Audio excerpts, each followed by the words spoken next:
I was watching this video last night by Dale Kingsmill titled, "Why Don't We Want Our D&D Characters to Die?" She just posted on her YouTube channel, and there'll probably be some link here that will direct you there. If you haven't seen it already, I highly recommend it. In her video, she talks about the philosophy and psychology around what we feel and how we interpret the death of a character that we've created in a role-playing game. Not just Dungeons and Dragons, but any game that we make. In fact, she also brings up her getting upset when a Pokemon died that she had been raising, training. I don't really play Pokemon, but I would sympathize, if I was raising a cute little cuddly creature that, I thought was going to make me the very best, the best that ever was, and it died in a battle, that shit would sting. Anyways, check it out. I highly recommend the video. She gets a little metaphysical in it, and I dig it. But the video was so good that it inspired me to get on here and tell a story about death at my table and how I perceive death to be a gift at any role-playing game table. And that's what we're going to talk about right now. If you are familiar with my podcast, Out of Depth Plays, it's my version of an actual play podcast, then you've probably heard the voice of David Jackson. He's been with us every season, all 4 seasons. He's been in every episode. He's a really good friend of mine. And if you've been listening to season 4, our Call of Cthulhu season, then you've been introduced to Tara, who is also a really good friend of mine. And all of us used to play D&D together, along with my wife, Gail, and David's wife, Dana, who's also really awesome. I have really good friends. And we were all playing D&D together. And this story is about David's character dying and all of us crying our eyes out.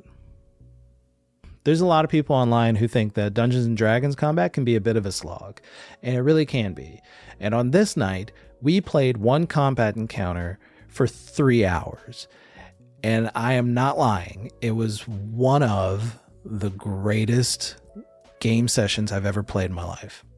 I loved every minute of it. And it is a night that I will remember for probably the rest of my life. Not probably. I will remember for the rest of my life. I hope I'll remember for the rest of my life.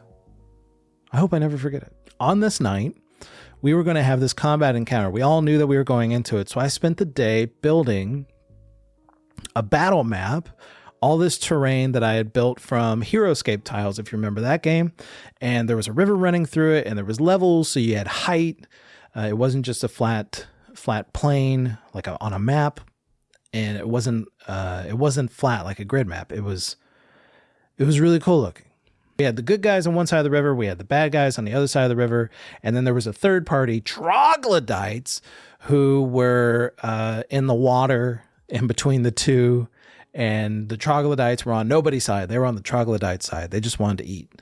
And so they were kind of a hazard along with this rushing river that everybody was having to deal with. And it was this incredible 3-hour combat where it's just a shootout of people lobbying and rushing in and hitting back and retreating. And it was so much fun. The combat took a turn for the worse when David's character, Gradix, a gnome barbarian, dropped to 0 hit points. In D&D 5th edition, when you drop to 0 hit points, you make what's called a death save. That means you roll a d20, and if you roll less than 10, you get a failure. And if you roll 3 failures, your character is dead. Once Gradix was unconscious, the bad guy took their foot, put it on Gradix's back, and told the rest of the players they needed to surrender, or they were going to finish the job on David's character.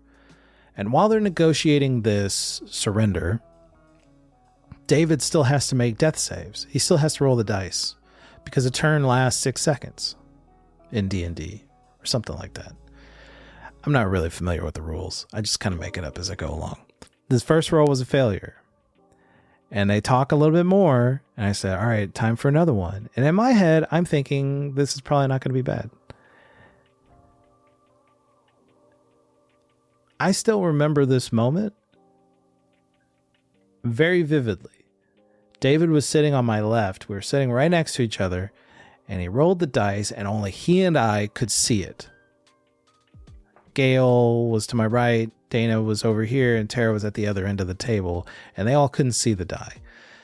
And when he rolled it, he and I both stared in disbelief at the 1 that was showing. And he looked at me,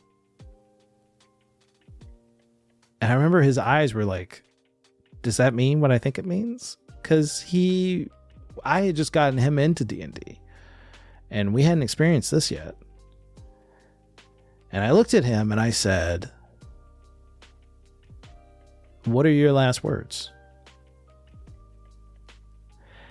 And the way he tells it now, it was when I said, what are your last words? Suddenly everything became very real, and I'm getting tingly talking about it now.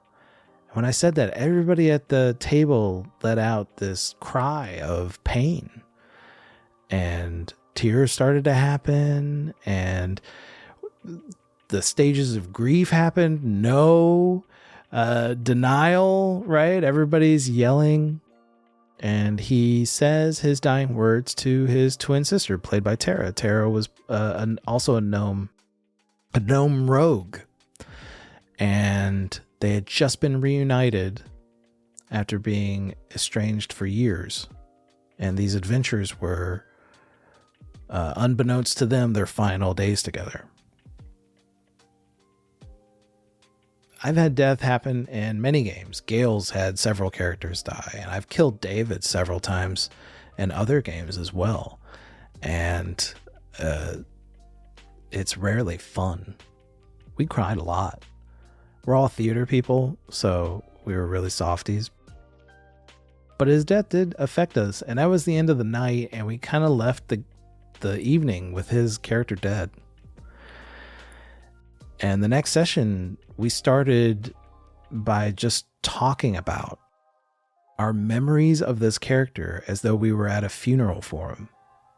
And we weren't in character when we were doing this. We were talking about it like we were us. We were just lamenting the loss of this hero, this really fun character. And that was the night I realized that death is a gift in role-playing games. Something that I was thinking about whenever I was watching Dale's video was this article that I had read about the parts of our brain that light up whenever we're playing a role-playing game are the same parts of our brain that light up whenever we're forming memories. The theory being that we form memories while we're playing role-playing games as if the events happening in the game are actually happening to us. I'll see if I can find a link to it and link it down below. But I was thinking of that article when I was watching Dale's video, and it reminded me of a story that David and Dana tell me when they were on a road trip.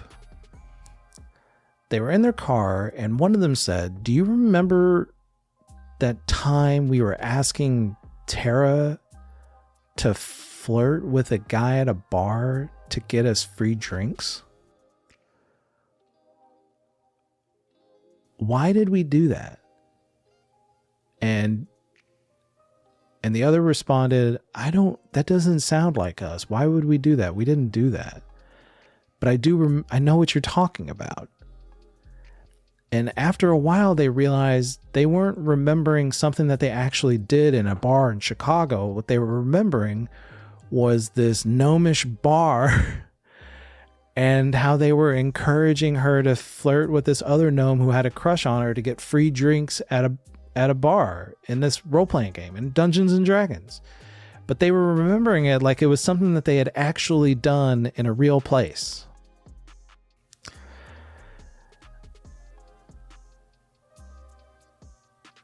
It's crazy, right? I think about those moments, whether it's Gradix dying or my friends mistaking memories from a game as memories in their real life. I think about those moments and they reaffirm to me that role-playing games are important. Gradix isn't a real person. Nobody really died, but we felt real, honest emotions. It enforced our humanity for a moment in a safe way. And I think that's special. That's fucking magic, right? That's magic.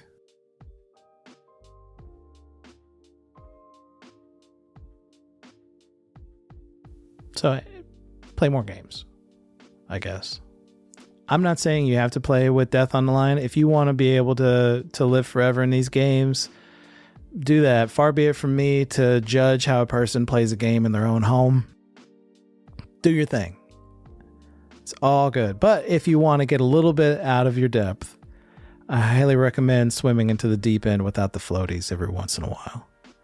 You never know what you'll find. Did I just say the name of the channel in the closing moments of this? Yeah, I did. Damn, I'm good. Brilliant, I would say. All right, that's it. That's the video on death and dying and feeling feelings. If you're into that kind of thing, I am. I have a lot to say on the subject, and I'll just have to save it for another video, another essay, another time. If you're interested in the work that I'm doing here, you can check out more of my work at my website, getoutofdepth.com. It's the home of all my weird little creations, including the podcast, Out of Depth Plays, where we play role-playing games, feel feelings. And we're currently wrapping up our 4th season, which is a Call of Cthulhu game set in 1950s Hollywood. And it gets real wild. I highly recommend checking it out. And shout out to Dale Kingsmill for making a really cool video that wasn't about Wizards of the Coast drama. Highly appreciate that. And if you see this, email it to your grandma. All right, there you go. You made a video. Good job. Didn't tell anybody to like and subscribe.